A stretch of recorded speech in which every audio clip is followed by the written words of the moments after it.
Good morning YT దోస్తులు. నేనైతే మా ఊరికి మా నాన్నకి స్నానం చేపిద్దామని వచ్చాను. నైట్ హైదరాబాద్ నుంచి ట్రావెల్ చేసి మా ఊరికి అసలు బస్సులు ఉండవు, చిన్న పల్లెటూరు.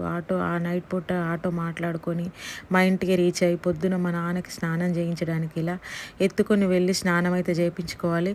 చాలామంది నాకు కామెంట్స్, బ్యాడ్ కామెంట్స్ అయితే పెట్టరు, అన్ని మంచి కామెంట్సే వస్తాయి. అప్పుడప్పుడు కొందరు చూసి ఓర్చుకోలేని వాళ్ళు, తట్టుకోలేని వాళ్ళు కొంతమంది బ్యాడ్ కామెంట్స్ పెడతారు. ఏమని పెడతారంటే, నువ్వేం జెన్యున్గా చేయట్లేదు మీ నాన్నకు సేవ, మీ నాన్నకు వచ్చే పెన్షన్కో లేకపోతే మీ నాన్నకు ఉండే భూమో ఇల్లో ఇస్తాడన్న ఆశతో నువ్వు మీ నాన్నకి సేవ చేస్తున్నావు తప్ప నువ్వు జెన్యున్గా చేయట్లేదని అంటారు.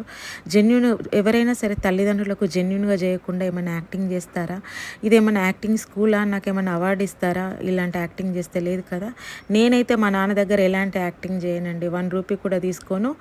మా నాన్న భూమి కోసమో ఇల్లు కోసమో ఆస్తి కోసమో నేను ఏ రోజు కూడా ఆశపడలేదు. 1 రూపాయి కూడా తీసుకోవాలని ఆశపడను. కావాలంటే నేనే మా నాన్నకు తిరిగి పెడతానే తప్ప నేను మా నాన్న దగ్గర నుంచి రూపాయి కూడా తీసుకోను. ఆ అన్న వాళ్ళు ఏమైనా వాళ్ళ నాన్నల దగ్గర డబ్బుల కోసం ఆశించి యాక్టింగ్ చేస్తారేమో కానీ నేను మాత్రం అలా నటించను. నటించాల్సిన పరిస్థితి దేవుడు నాకు అలా ఇవ్వలేదు. మా నాన్నకి ఏం కావాలో నేను వెళ్ళిన ఈ సండే రోజు, సాటర్డే నైట్ శనివారం నేను బయలుదేరి ఇంటికి వస్తాను కదా, ఆదివారం రోజు నేను మా అమ్మ వాళ్ళ ఇంట్లో వాళ్ళని 1 రూపాయి కూడా నేను ఖర్చు పెట్టను. ఎందుకంటే మా నాన్నకి ఇష్టమైన వంటలు, ఆయనకి ఏమేమి ఇష్టం, కీమా, మటన్, తర్వాత నల్ల అంటారు కదా బ్లడ్, మేకని కట్ చేస్తే వచ్చే బ్లడ్, ఇవన్నీ ఇష్టం. ఇవన్నీ నా డబ్బులతో చేయించుకొని ఒక ఫుల్ బాటిల్ తీసుకొచ్చి సిగరెట్ అగ్గిపెట్టెతో సహా నేనే కొనిచ్చి నేను మళ్ళీ వెళ్ళిపోతాను హైదరాబాద్కి. ఇది ఆయన తింటూ ఆయన కళ్ళలో కనిపించే ఆ సంతోషం, ఆ తృప్తి నాకు చాలా సంతోషాన్ని ఇస్తుంది. మా నాన్న నాకు చిన్న పిల్లాడితో సమానం అండి. ఆయన దగ్గర ఎందుకండి మేము డబ్బులు తీసుకోం. నేనే కాదు, మేము ఎవరైనా తీసుకోము. ఆయనకు నిజంగానే పెన్షన్ వస్తుంది, every month old age pension వస్తుంది. కానీ మేము ఎప్పుడు కూడా ఆయన డబ్బుల్ని తీసుకోవాలని అనుకోలేదు, తీసుకొని కూడా. మా నాన్నకేంటో మంగళ వాళ్ళు వచ్చి, ఆ బార్బర్ వారు వచ్చి కట్ చేస్తానంటే ఒప్పుకోడు. నేను కట్ చేస్తేనే ఆయనకు సాటిస్ఫాక్షన్. అంతకుముందు మా అక్క కొడుకు ఉండేవాడు, ఆయన చేసేవాడు హెయిర్ కటింగ్, తర్వాత షేవింగ్ కూడా.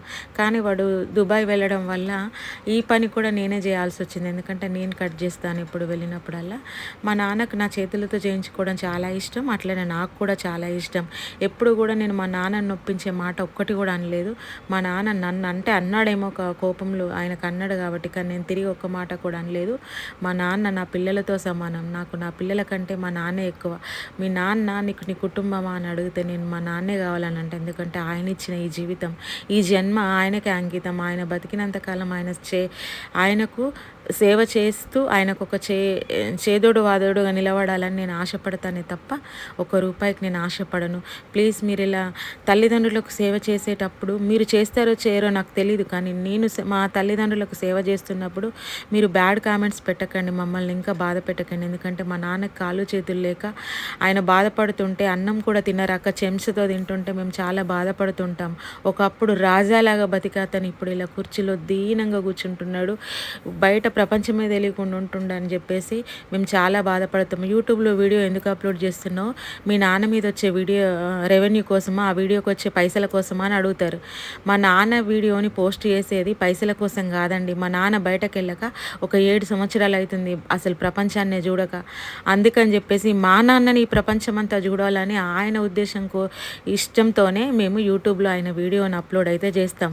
ఆయన యూట్యూబ్లో ఆయన వీడియోని ఆయన చూస్తూ చాలా సంతోషపడతాడు. ఆ సంతోషం కోసమే నేను వీడియో అప్లోడ్ చేస్తాను. ఆయనకి ఇష్టం వీడియో పెట్టడం, నాకు ఇష్టం, అందుకే నేను పెడుతున్నా. కానీ చూసే వాళ్ళందరూ వీడియోస్ పైసల కోసం పెడుతున్నావా, వీటి మీద వచ్చే పైస సంపాదన కంటే కాదు, మా నాన్న మీద ప్రేమ కోసం, తల్లిదండ్రుల ప్రేమ